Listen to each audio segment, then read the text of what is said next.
তো এক্সকারশন সিরিজের এটা হচ্ছে পার্ট 3।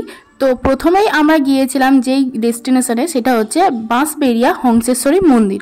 তো এটাই সেই হংসেশ্বরী মন্দির।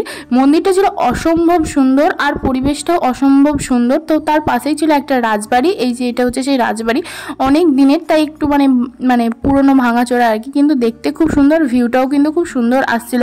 আর সেই দিনের ওয়েদারটা ছিল মানে অসাধারণ আর কি। তো এটা হচ্ছে বাঁশবেড়িয়া হংসেশ্বরী মন্দির। তো চলো তোমাদেরকে একটু ঘুরিয়ে দেখায়। আর কারা কারা যদি মানে কেউ যদি ওইখান থেকে আমার ভিডিও দেখে থাকো, অবশ্যই কিন্তু কমেন্ট করে জানিও। কারোর ওখানে বাড়ি যদি হয়ে থাকে তো অবশ্যই কমেন্ট করে জানিও। তো দেখো এটা হচ্ছে মন্দিরের ভিতরের ভিউ। তো কেউ চাইলে এখানে পুজোও দিতে পারে, এখানে ডালা সবই পাওয়া যায়। তো কেউ চাইলে পুজোও দিতে পারে। আমরা যেহেতু এরকম কোনো প্ল্যান করে যাইনি, তাই আমরা পুজো দিইনি, শুধু প্রণাম করেই এসেছিলাম। আর তোমাদের চলো মন্দিরের আশপাশটা একটু ঘুরিয়ে দেখায়।